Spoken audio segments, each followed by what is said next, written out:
Hey, dear Tyler, good morning. And how are you doing? I hope you're good. I hope you're fine. I hope you're okay. I hope the week has been good for you. It's been fun. As for me, it's been one of those quiet weeks. So my kind of personality is not. And I think I'm a very reserved kind of person in a way. So I had a whole lot of reflection doing this week, right? So like I said, that the week has been pretty quiet. It's been pretty quiet for me. But it's been fine and it's been good, and I'm grateful to God for it. Woke up feeling just a little bit internally weary. So that's why we're getting the podcast quite late, and I'm quite sorry. And it just happens a lot to us creatives. Sometimes you just need that breather. Yeah, so it's been fun, like seeing how Dear Tyler is growing. There's this estimate that they used to show on my podcast and everything, on the podcast rather, and it's been growing significantly. So this is me saying thank you. I'll never ever get tired of telling you guys thank you guys so much. Thank you so much for listening. On Monday we started a discussion on breakfast is served, and I did get quite a number of hilarious responses, and I would still love to hear your responses on your breakfast experience. I was thinking of maybe compiling it and putting it on Instagram and Facebook, right? Don't worry, your names will be hidden and everything, but I just want to see how many people have had or the hilarious breakfast experiences, that we've all had. And more importantly for me, it's how did you come out of it? How did you heal? How did God help you through it, right? So please still share your stories.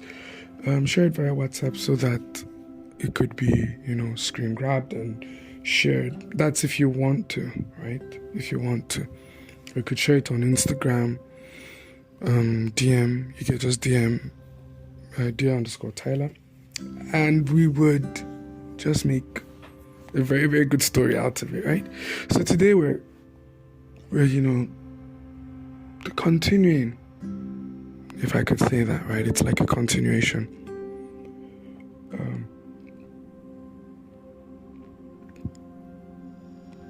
So the topic is They Led Me On, but I liked it. And it's generally the whole concept of situationships. Now, I was at a meeting last month with Men of Authority, and we started, somehow the discussion came about situationships, how guys naturally lead ladies on when they don't want anything to happen, if you understand, right? So there's this stuff that happens where they're like, this guy led me on and I was hoping for something later on. He now asked somebody else out, and then maybe you could hear from like a guy, he'd be like, after I did everything for her, after I gave everything for her, this, that, and then the lady now says that I am like a brother to her, even though now in Nigeria that terminology, saying he's like a brother or sister to me, can work for or against you. Thank you, Messi Chino and Pastor Blessed. Thank you. You guys have done well. So I felt like it would be very good to talk about what we term situationship. And most of the times, because I've been part of a situationship before, I decided to be, very, will I say blunt? Is blunt the right word?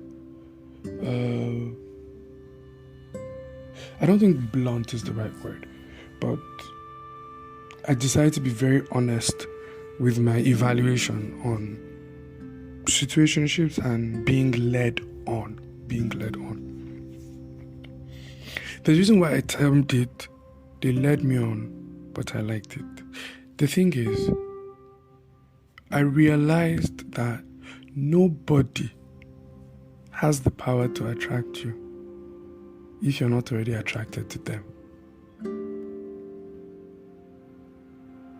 Nobody has the power to attract you if you're not already attracted to them. Now, this is what I mean. Attraction has very little to do with the intention of an individual. You are just naturally attracted to the things that you like. Naturally attracted to the things that you like. And so, I don't think it's proper for you to just assume, now I stand to be corrected, to just say that, I got attracted to this person and the person made me attracted to him or her. I don't really think so. The reason being that it's so, we are really in control of our emotions. And so I brought out this scenario because we were bringing out different examples. And I was like, has a guy, so let me use, for instance, now, they're like, the guy was being so nice, the guy was being so kind, or the lady was being so respectful, the lady listens to me, is not judgmental. All of those things that we believe are indications that people like us or people are emotionally attached to us. He'll say, no, he buys me stuff, or he gets things, or he checks up on me, all of those regular things. And I ask the question, how many guys try to check up on you? And they're like, okay, quite a number of guys try to check up on me. I'm like, okay, why aren't you attracted to them? Or how many ladies have listened to you before? Do you understand? Or maybe they say, hey, Benga, please, could you escort me here or something? And then I read it as companionship. How many other ladies have done that to you? And did you feel that way about them? No.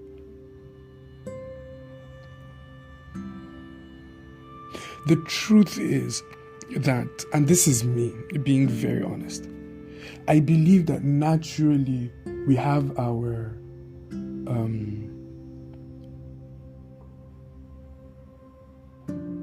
there are certain things that serve as connections for us as individuals, right? So we have our affinity to people, whether if it's by physical appearance or maybe certain things that they do, right?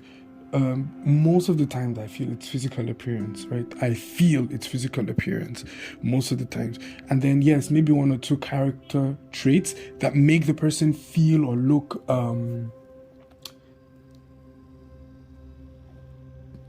or make us, more appreciative of the person, right? Yes. I feel that there are certain things that we want and we desire and see it in people. It naturally attracts us. Because today you could see a guy that loves a fair lady, tomorrow he likes a dark lady, he likes the slim one, tomorrow he likes one with body, tomorrow he likes the one with hair, he likes one with low cut, the emotions are just, like very, very fickle and all. Once we come to the realization that we have things that we like naturally, right? I feel that it would help us to be able to avoid some of these situationships. Now, there was this person that I liked a lot in Zaria. right? I liked her a lot. I would have called her name, but and it's because it's something that we've talked about, but I'll call her Becky, right? I'll call her Becky.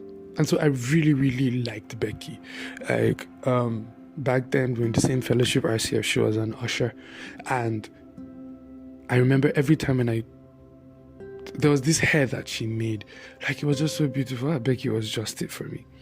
And I told,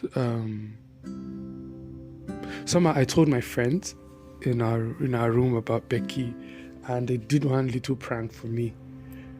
So let me just share the story. So I was, in the room, lying down, just thinking about Becky. I was just rolling over the bed. And so one of my friends was like, okay, Benga, you keep on talking about Becky too much. Calm down. I was like, no, if you see Becky, blah, blah, blah. So I was like, where's Becky's number? He collected Becky's number from me. And then he called Becky. And then he was like, Becky, this is Benga's friend. He has been singing your praise and worship, blah, blah, blah. So I really felt like, I was like, hey, guy, why did you do that? Why did you do that? And I was like, okay. So the next day I went to church, and immediately I entered the church. Becky was with the ushers and the other friends, and then they all started laughing. So in my mind, I was like, hey, God, maybe Becky, that means Becky has told her friends now about it. They're like laughing. So I was like, okay, Monday, I just, gathered my liver, and I was like, I'm going to tell Becky about it all. So I reached out to Becky, and I was like, please, can I see you? It's just the brief stuff. And then I now let my emotions out to Becky. And I was like, I know you got a call and everything. Then she was like, no, I never got a call from anyone. And I was like, are you serious? She was like, yeah. She now showed me her phone history. And there was no call from that, my friend.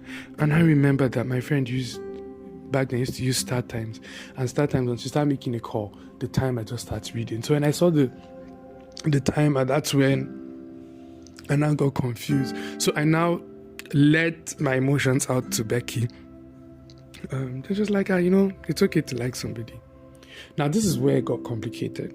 When I started, me and Becky really got close. Like, I would walk her back after church every evening. When I say every evening we were talking, we were gisting, when she had issues, she would talk to me. When she had any challenge, she would, reach out to me. She went on IT for a while. When she came back to Zaria, I was the first person that she met. We had like 3 to 4 hour discussions, like consistently. And I was like, okay, so maybe Becky likes me. And then I now tried it again, and then she was like, no, Binga, you're my friend now. Like, I just feel that you're open enough to me, and we could talk and have good conversations. And she said that, yeah, I do enjoy your company. And she was in a relationship, like a full-fledged relationship and everything. So I was like, okay, I was like confused and all, like, okay, as to why you were doing this, why you were doing that. But thinking about it now, I remember that even within that period, there were some other ladies that also I had conversations with, and they were grateful for my companionship, but I never had that affection towards them. So why was it so strong with Becky? You see, when you like somebody, when they begin to do the things that you like, you want them to continue, even though you know that you may end up being hurt. You know that the person has openly said, okay, I'm not interested in anything relationship. But because you want, you enjoy that particular company of that individual and what they bring to you, you keep yourself in it. And then when it now turns sour, you'd be like, they led me on, they gave me all the indications. But the truth is that you enjoyed it. Because what you do not enjoy, what you feel is hurting you, you would absolutely avoid. And so I had a discussion with Becky, and I was like, okay, Becky, this is how I am with you right now. I am so into you. And the more we do this, right, in as much as I enjoy it, the more we do this, the more hurt I'm going to be. You take it as a very normal thing. And for me, it's affecting me. And so I'm going to pull out. I'm not pulling out because you're a bad person. I'm pulling out because it's hurting me. Now, a lot of us do not want to be honest to that point and be like, in fact, there was a time I was in a relationship with someone and we were having issues, right? And then I had this friend of mine, long-term crush. In fact, I tell her every time, I say that you're my forever crush because Omo. And within that period, that my crush too was having issues with her own relationship. And we knew nothing could happen between us, but we enjoyed each other's company to the point that I would be on a call with this my crush, and then my own legit girlfriend would call me, and I would, now when the call is coming, you could hear the whole ringing thing at the other end of the line, and then I'm like, now I'll call her later. Like, I could spend 500 naira, 1,000 naira talking to this my crush, and I would struggle to get 100 naira airtime to talk to my babe, right? Now, because I had that affinity to this my crush, fine, beautiful, everything, and then, yes, at that time, me and my lady involved were having issues. I remember something happened because she too, my crush too, was having issues with her own relationship. So we would have issues where we'd be talking and we could just, okay, let me cut and call my partner and then tell the person I'll call them back. I could spend 4 hours talking to this, my crush. And I knew fully well nothing was going to happen. But I enjoyed it. And it became a situationship because you now find out that you are pouring yourself out into someone that you're not going to have a future with. And then at the end of the day, what you should be building or who you should be building a future with is getting starved.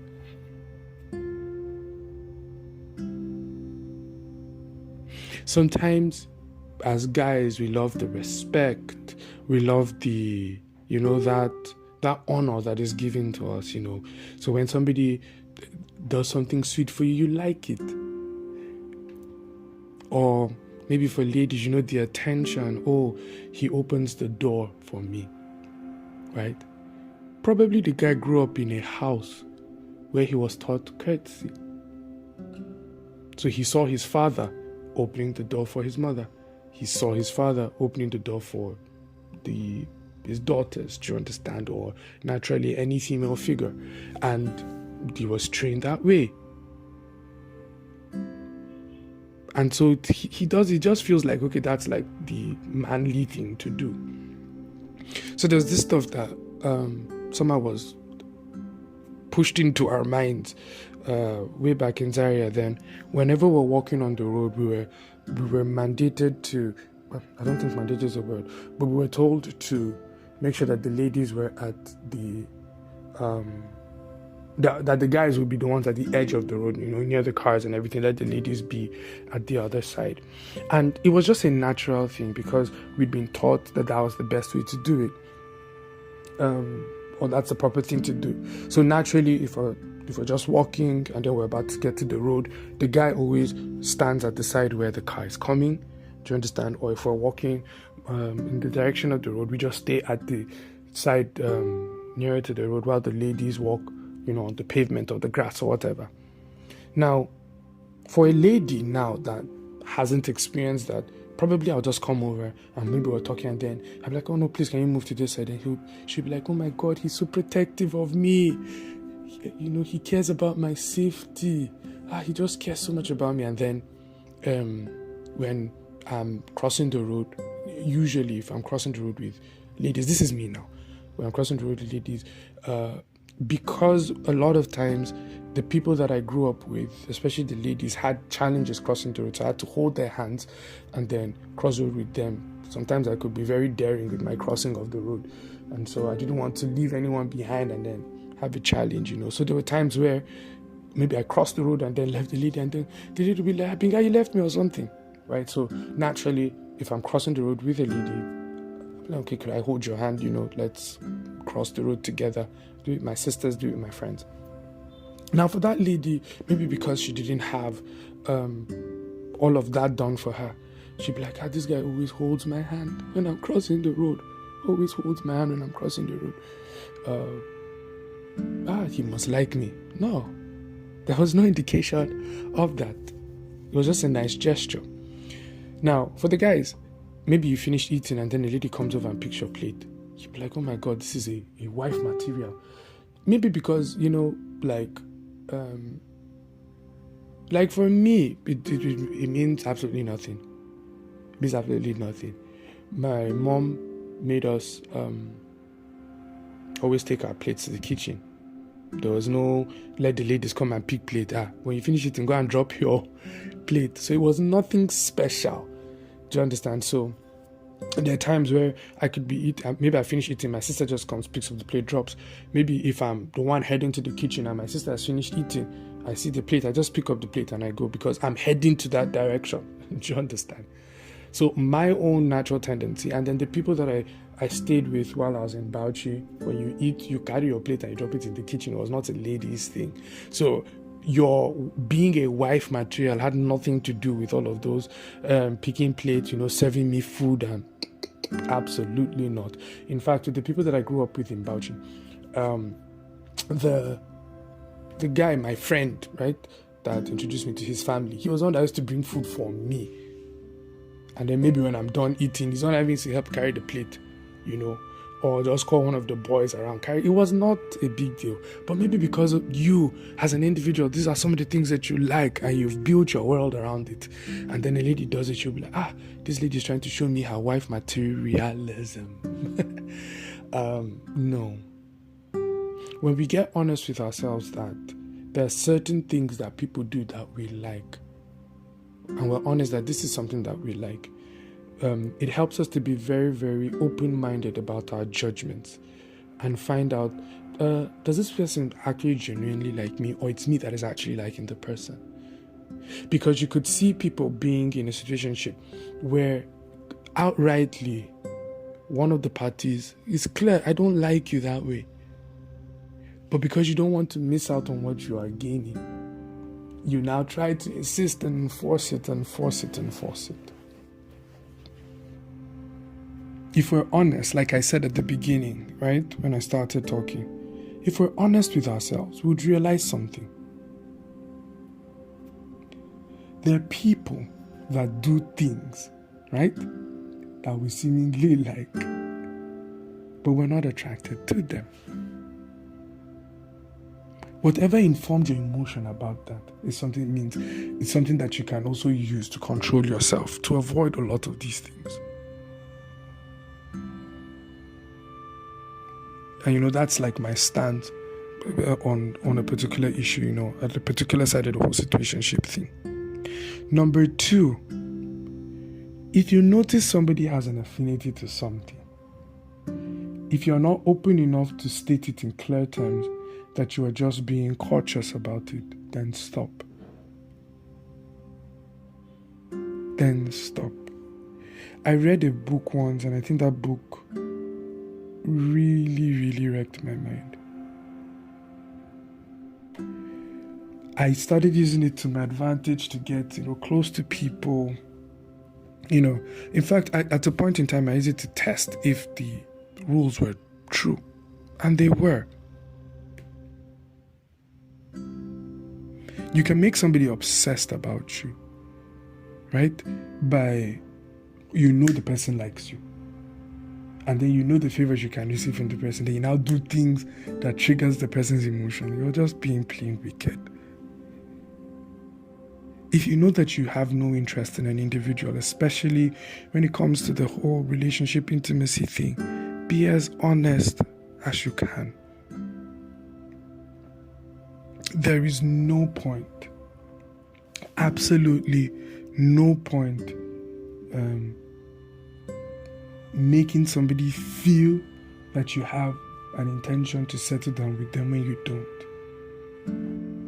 I had to learn to calm down on a whole lot of things. There are things that I felt like, okay, these are just natural, but I am responsible for my actions, right? But I do not have power over your interpretation of my actions. And so once I realize that you're going to interpret it based on your own paradigm, based on your thought, I need to be cautious with the things that I am doing. So I won't call you sweetheart, I won't call you yes love or yes dear or something. Not because those words are because those words are bad in themselves, but then for some people, those enduring words are a confirmation to them of your affection for them.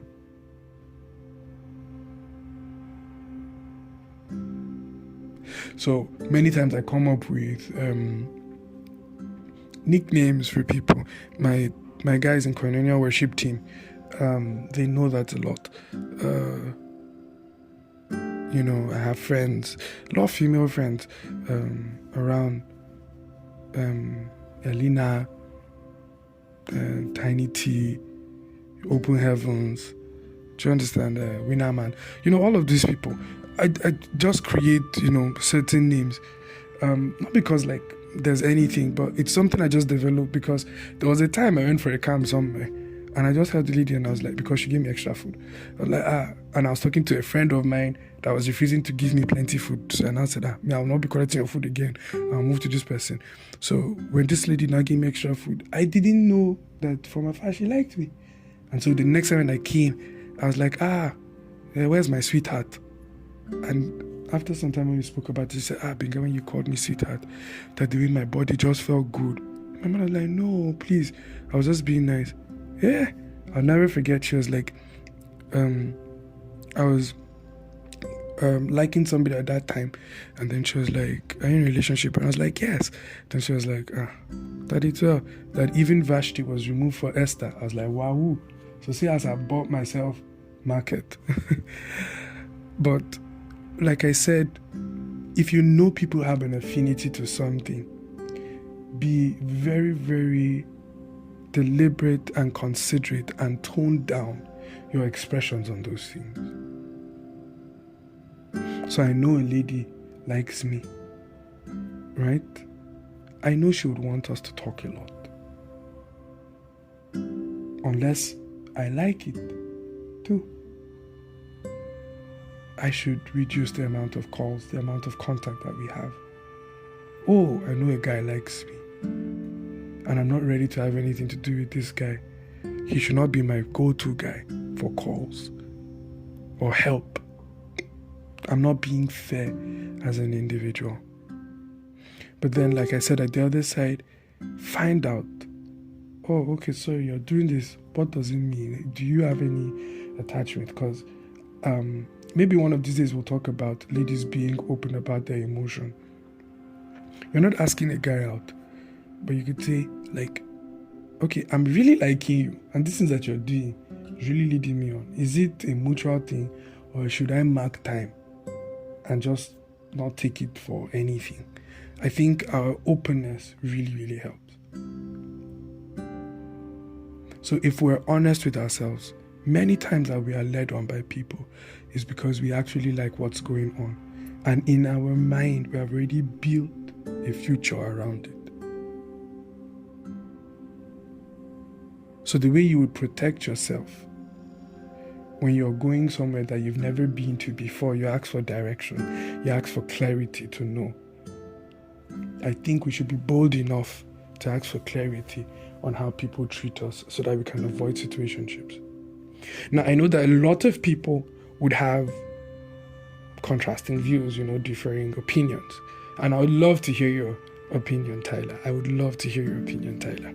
So let's hear it. What's your own opinion about situationships? What do you think people should do about situationships and how to avoid it and how to come out of it? I would really, really love to hear, right? So yes, this is me signing out for the week, right? Remember, I love you, I believe in you, and I'm always rooting for you, Tyler. Have an awesome, awesome day.